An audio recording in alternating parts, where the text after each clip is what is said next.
Welcome back to Closing Time with Nick El-Tawil. I am once again Nick El-Tawil, and I'm here with my guest today, Kyle Grant. Kyle, what's going on? How are you, Nick? I'm doing wonderful. Yourself? Oh, absolutely fantastic.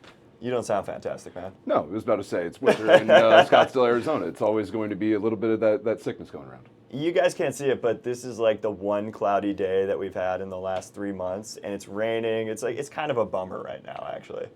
Nice change of pace, to be honest, though.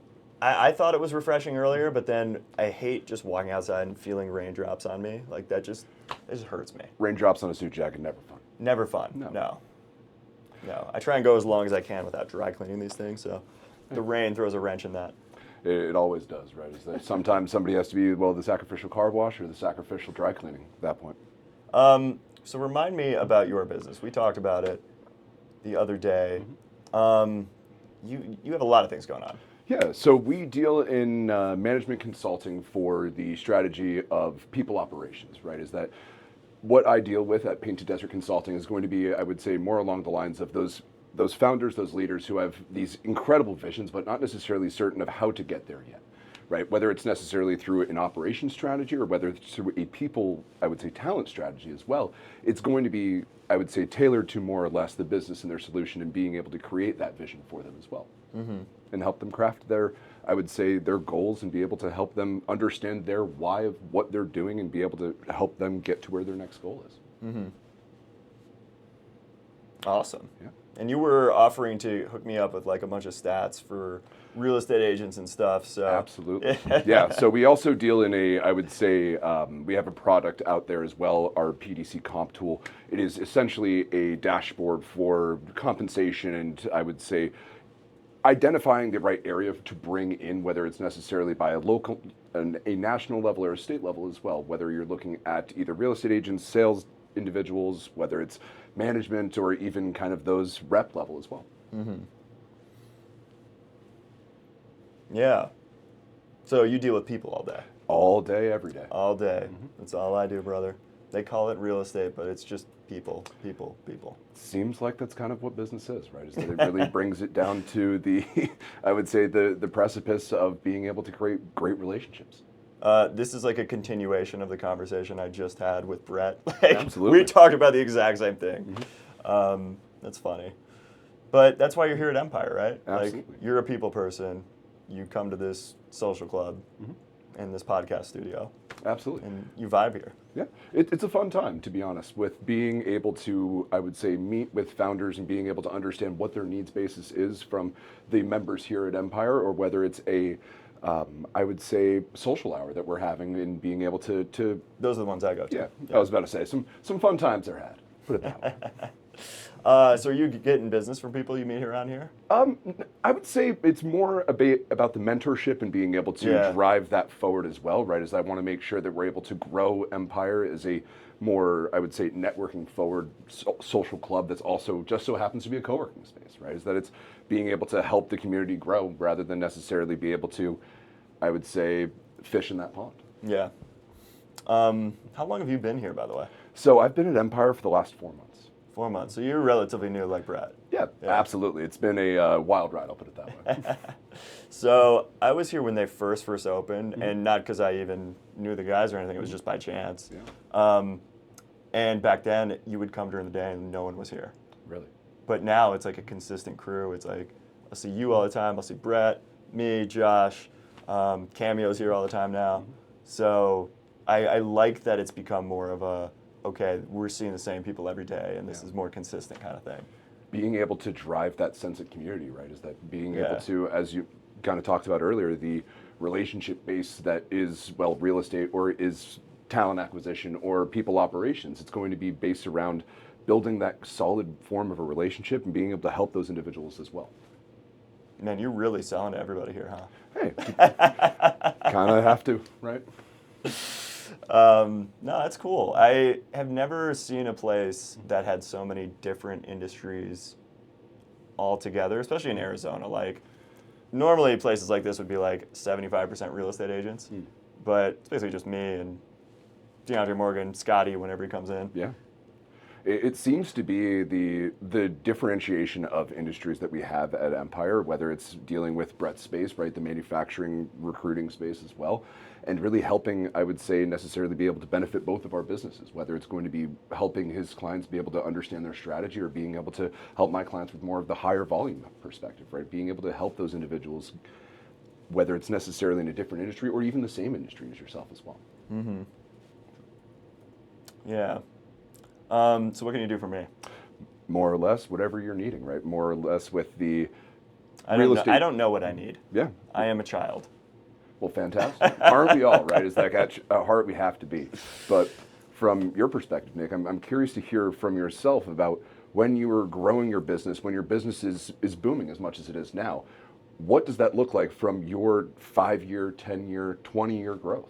Do you have any, I would say, vision that puts that in perspective?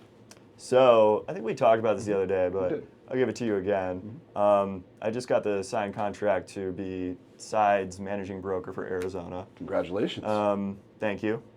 So I am going to be basically recruiting and helping Side grow in AZ because they're not really here yet. It's like me, DeAndre Morgan, that's about it. That's fantastic. And then it's not really my company anymore, but it kind of is, in the sense that I'm growing it, but it's not. It's like it's not my baby anymore, right? Yeah. But it's, I would say, again, the perspective that you're able to drive from that is that you're growing something that you're able to see tangible impact in a market that you know incredibly well. Yeah, yeah. I grew up here, born and raised here. I like seeing Arizona get some shine. It absolutely needs it, right? Is that, as you mentioned, I feel very similarly with being able to help Arizona grow as much as it possibly can, right? Is that even back when I was at Arizona State, is that it more or less was a, I would say, different area, right? Than I would say from the industry that was here. It was more or less a manufacturing or a kind of smaller organizations rather than necessarily the American Expresses, the Republic Services that are building these incredible offices here, right? Is that you have this incredible flood of talent to the area, and being able to leverage that with ASU and everything is that with Arizona growing as much as it has, it's great to see it take that next step. When I was growing up here, that Scottsdale Fashion Square, which we're very close to right now, that was like, maybe the second or third best mall. The Biltmore was the big one.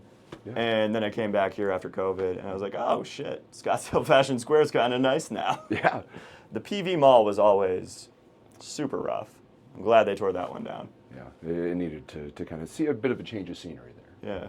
Wait, are you from here too? No, actually, I grew up in California, but really, That's so right. that's an interesting perspective to have, right? Is that question, I kind of struggle with that a little bit, right? Is that California, more or less, Arizona, same state. Exactly, but it's also from that perspective is, I feel like I was born and raised in California, but I grew up in Tempe, right? Is that more or less, Arizona was so impactful, and that's kind of what draws me back and keeps me here, is being able to help grow and benefit these organizations in this town that has really meant so much to myself and been incredibly impactful in my life. Well, you had a great time at ASU, I can tell. I absolutely did. It was more fun than I ever care to admit. So again, born and raised here, and when I was in high school, they were like just giving scholarships to any Arizona resident if you went to an in-state school. So like my sophomore year of high school, I got full ride to ASU. So I just coasted after that, went to ASU right out of high school, one semester, and for me it was like a continuation of high school. Yeah. So I ended up dropping out, but I did rush the frat, and that one semester where I rushed the frat, those guys still talk to me. Yeah. Like, the Arizona State fraternity brotherhood is actually wild. Absolutely. It's the fraternal and kind of sorority, I would say, the network that brings, and being able to also build, as you kind of drawn on earlier, as well as the relationship building perspective, is being able to truly have an impact in people's lives, and whether it was necessarily through philanthropic, probably through the fraternal kind of organizations, and probably the less philanthropic perspective as well that probably came along with it. But from Arizona and being able to kind of see the growth of networks in specifically within Empire as well, right, is that it kind of draws back into more or less that group and network that really wants to draw each other together, but also help each other out as well. Yeah. I mean, this Empire thing would be unique anywhere. The fact that we have it here in Scottsdale is awesome. It absolutely is, and I think it's incredibly impactful with, especially being in Scottsdale. You have this, I would say, more vacation-oriented perspective rather than necessarily something that tailors more to the residents. It's great to see this network of people who are a little bit more, I would say, travel-oriented, right? Is that they're more or less they're moving around from different states. They're really He's talking about you, Roth. Yeah, exactly. But more I or think less, he's in Japan right now, actually. Oh, lucky him, man. Amit just came back from Japan, and to be honest, he is waxing poetic about it, and to the point where I've almost purchased my ticket last night. So yeah, actually, pretty fun. I want to go to Japan. Like, it's probably number 2 or 3 on my list after Egypt, where my dad's from, and Dubai, so I can hang with Jensen. There you go. I mean, you got to get around, right? Is it more or less with being able to see the world and kind of experience different cultures and experience kind of the culture of kind of your dad's Well, there's a reason he left. So Yeah. actually, there's a very good reason that we do not experience that culture. So Okay, understood. yeah, they left Egypt, and he's never been back. So I would like to do that trip with my dad, but it would have to be like, quick, in and out, and then swing over to Dubai. I mean, that's not a bad trip. Right? Yeah. Is that being able to spend a little bit of time here, a little bit of time there is Yeah. kind of, you've already left the States, might as well kind of continue that journey around the world. Exactly. I'm not doing a 10-hour flight just for 2 days in Egypt.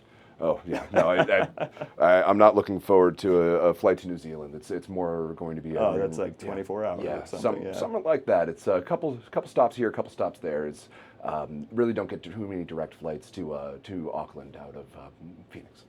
No? No. Surprisingly not. I thought our airport was expanding with those international flights. It absolutely is. Auckland might be one of those destinations. I think it's just a little too far. So where do you fly first? So we're flying into, actually, Vancouver. So going up through Air Going to Canada. Canada? Yeah, going to Canada and then actually flying back down to New Zealand. So That's a headache. yeah, fun times for everybody involved. It's, I mean, we're getting to spend a little bit of time on the coast there as well, right? Being able to see, Sophie fortunately has some family over there, so we're able to spend a little bit of time there and enjoy it a little bit. When are you going? March of next year. March of next year. Yeah. So one of my buddies I play basketball with, he was actually there last week when you came. Yeah. But we had so many guys. Like, Fun you times. probably didn't get to talk to anybody. But the big tall guy with the beard, John, he's from New Zealand. No way. His family still lives there. That's incredible. I'm going to text him about that. 100%. Yeah, That would 'cause be incredible. maybe he has some recs for you, or maybe he knows somebody down there can hook you up. Always, that would be incredible. I mean, there's so much great wine and great, I would say, hiking there. It's I mean, I'll always take a local spin on that. Man. Research can only do you so good. Right.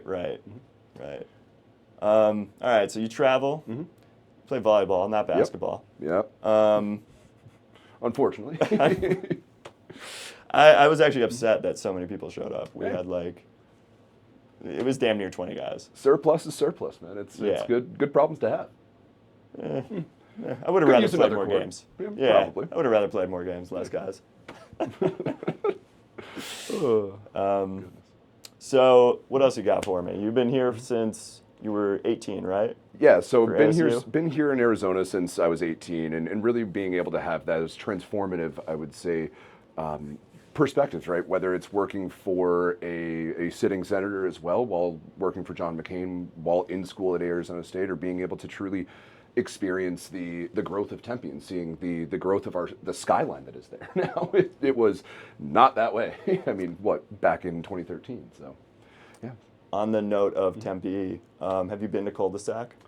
I have. I've seen it. It's a really it's a differentiating experience, right? Is that it's interesting to see the removal of more of the automotive side of things, right? Is that being a former Lucid employee, it kind of hurts my heart a little bit, right? Is that more or less that you love to see kind of the sustainability pieces that come along with that as well, though, right? Is that utilizing more public transportation and utilizing those more services that are within that city as well, right? Whether it's creating the small city of Cul-de-sac or being able to truly impact the city of Tempe as well. Fritz is moving to Cul-de-sac. I'm very excited for that for him. I'm excited for him as well. It sounds like he's going to have an incredible time. Yeah. I would like to see more of those kind of things. maybe not like totally anti-car. Like maybe we could do some underground parking, Exactly. but like not just no parking altogether. Similar to Optima. Yeah. Underground parking would be good. Absolutely. But having like the stores there, multiple restaurants. So it's not just one. It's like you have choices.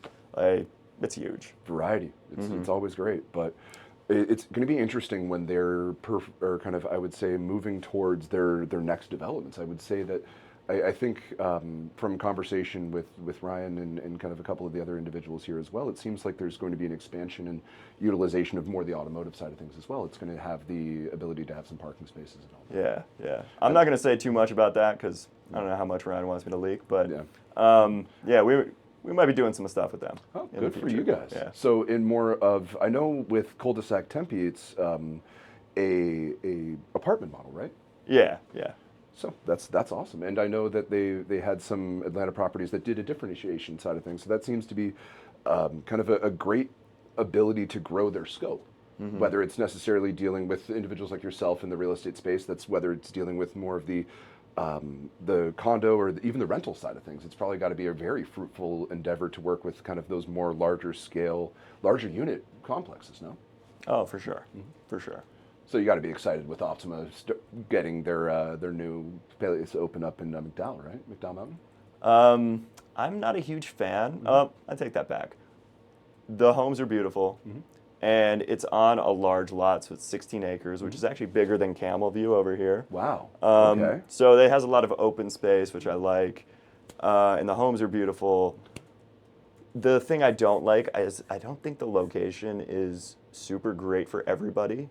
Now, for like a doctor who works up there, you can't beat that location. Absolutely. Or if you need to be in North Scottsdale for whatever reason and you want to do condo, like absolutely, location's great. Yeah. For me personally, I'm not a huge fan of the location. And I even think like if you really want to do North Scottsdale, I'd say Kierland location is even better. Yeah. Because you have this stuff you can walk to right there. Whereas McDowell Mountain, like one side's a 101, one side's a car dealership, and then you have just a two-way street right in front of you. So it's like, what are you walking to? Yeah, I think it's more based around they're trying to capitalize on the professionals up there, right? It's like you have Axon's new campus, which is actually, I believe, just got approved 2 days ago. That's actually being built up there. I think it's 300 units of mixed-use residential for condos and then 300 unit for apartments as well. Yeah. So I saw this happen in New York. Like developers would just build these big ass shiny buildings in shit locations. They get the Chinese buyers who don't know anything about New York City. So you'll get the out of town buyers who don't know anything about Scottsdale who are like, oh yeah, this is a beautiful home. But people who actually live here full time, unless you work up there and you have a good reason to be up there, I think the location is subpar. It's less than desirable. I mean, you have the flight path coming right over your head. We didn't even get into all that. The 101 right there, all that traffic. Gosh, brutal. One way in, one way out, essentially, Yeah. which rather interesting for them to be able to move into. But so curious to hear your thoughts on this, actually, from a perspective of being in the Scottsdale real estate market, is that when you see those larger scale kind of campuses come to the city and everything else like that, do you see that true spike in those, whether it's new buyers in market or whether it's going to be those homes that are being put on market as well? Do you see kind of the fluctuation between that? I mean, those are stats that always come through in the real estate space. Like we always see, this many new jobs were added, or this many people moved here. Do I personally see it? I mean, if they're working on that campus, they probably live on that campus, right? So they're not really entering my personal space. But those are important numbers for me to know. Absolutely. I mean, the amount of director plus that I believe Axon is adding on to their headcount for that facility that they're building, their new campus, is that it's going to be, I would say, it may be beneficial to kind of the long term, for sure. Longer term, but it's going to be those higher level earners as well, right? Is that your market space and you're kind of where you just kind of, I would say, have found that niche and found that incredible success has really been in those, I would say, more higher end perspectives, right? It's like more of the individuals that aren't looking at the $500,000, $700,000 home. It's probably $750,000 to $1 million, $1.5 million, right? It's more about the person than anything, but Got it. Yeah, it tends to be the people who vibe with me the best tend to be pretty high functioning people. There you go. So people who are lower functioning don't fully understand me, or they just don't like me, or whatever. So it just works out based on your personality, right? There you go. So, if I was wearing a tank top and, you know, flip flops, tattoos all over, like, you know, I just attract a different clientele than if I did being myself. Yeah. I was about to say, having that kind of, own personal brand, right? Is that it builds into that ability to create that marketplace, and for your business, it's not just going to be about the way that you present in a business setting. It's also going to be in each and every day, in each and every way, in each cornerstone of your life as well. So that's interesting that you're bringing in kind of that perspective of how your personality kind of leads to the success in business as well, and creating that brand for yourself. It's all about people. Absolutely. All about people. We went full circle, guys. Wasn't that cool? There you go. Any plans for you to actually go off on your own? So as you... Because and I'm sorry if that came off the wrong way, but good. I think you are the only person I met here at Empire who is not like an owner or part owner of their company. Oh, I am actually. You are? The co-founder. Yeah, Oh, you're absolutely. Well, there you fucking go. Gotta love it being principal consultant. Okay, and okay. Kind of that lead perspective. Yeah. You were very humble at the start then. You said principal consultant. He's a fucking co-founder, people. Okay, so I take it all back. Every single person here at Empire is an entrepreneur.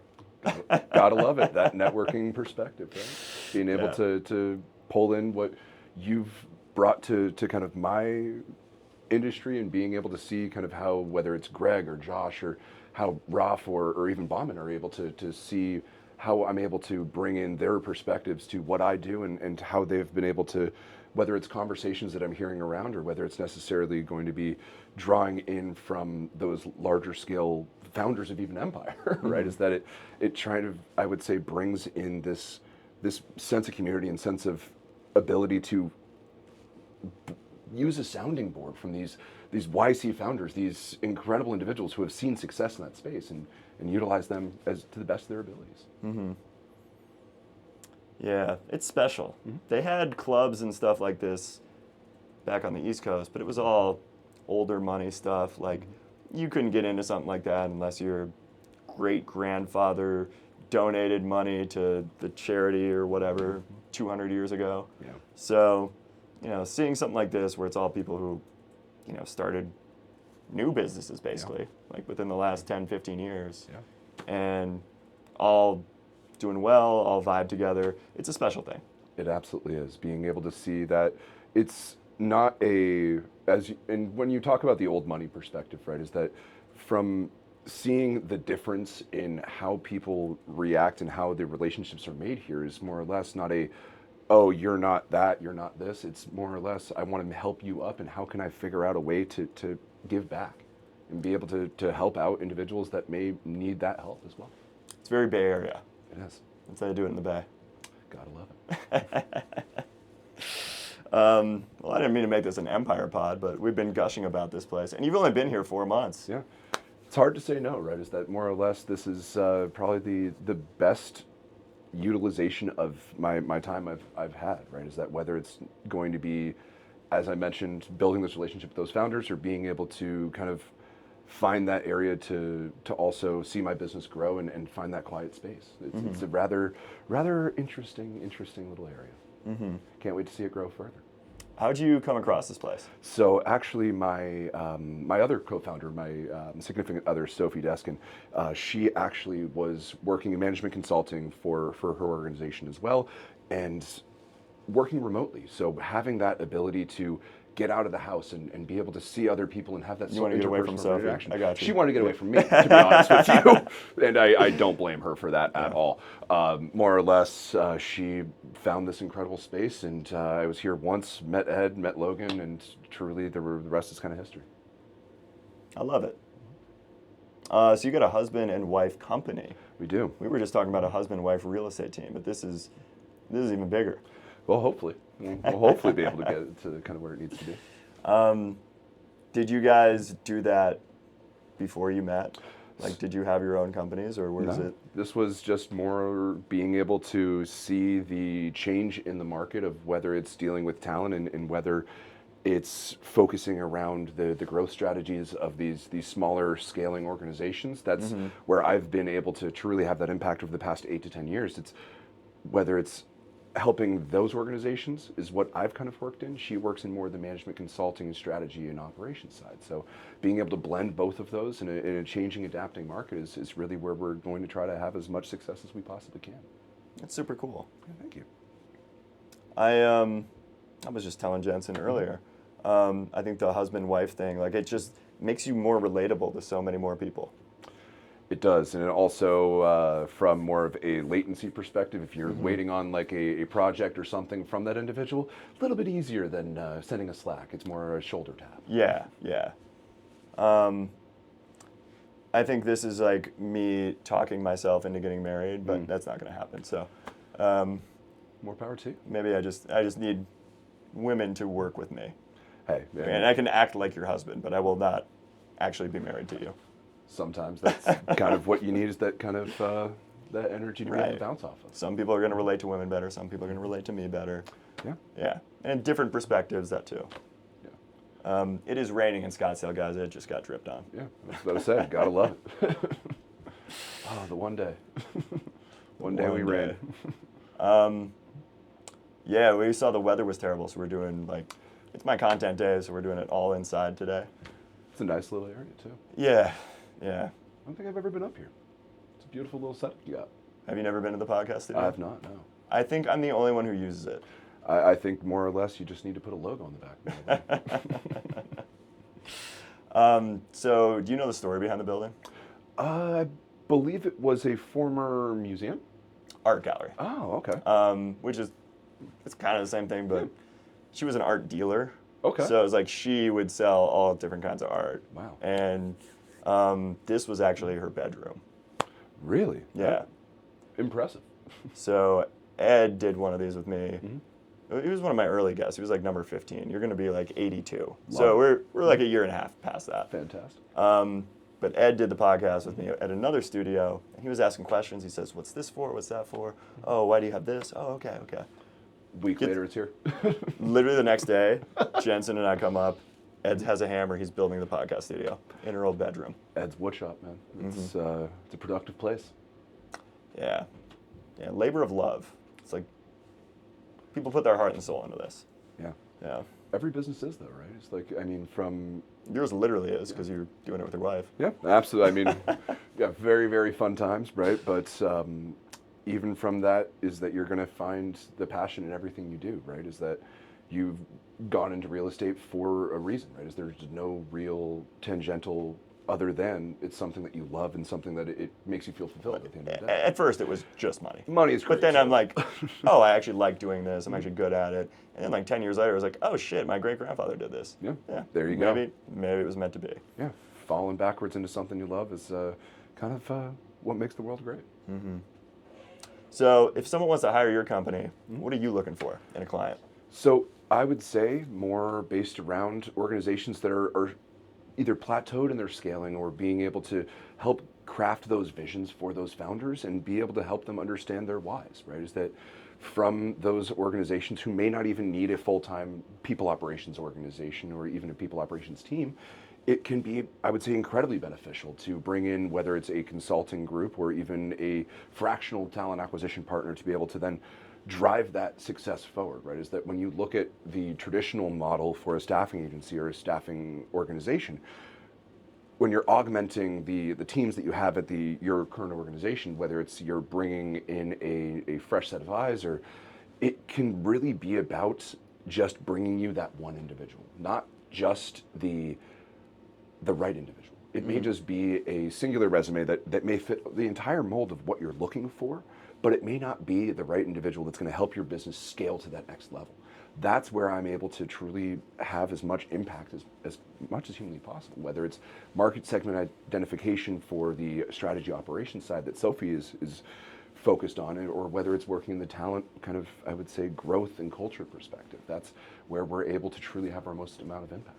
Can you find me some like mid to late 20s, nice dressed, athletic, good looking real estate agents who sell 10+ million a year? Can you do that for me? I absolutely can. When do you need them by? Yesterday. All right. Sounds like a plan. I hate that, my industry is so superficial like that, but that's actually what it is. Hey, and People are superficial, so we have to be superficial, and the looks matter a lot. sometimes having that, I would say, certain aspect or kind of being able to find that ability to build a relationship, whether it's through kind of the relation of just good-looking people, or whether it's more the relation of kind of what matters for that individual as well. It's going to be. They have to actually sell real estate. I don't want just models. No, they can't just be. I would say. I do not want just models who I do all the work and then they're headaches. No. Maybe a little bit harder than yesterday to find those individuals. Yeah. But you know what? I'll get right on that for you. Well, cool, man. You got anything else for us? No, I think that's kind of all I got for you. All right, Kyle Grant, everybody. If you're in Scottsdale, come check out Empire. You'll see him there. You'll see me too. Absolutely. Take care, guys. Take care.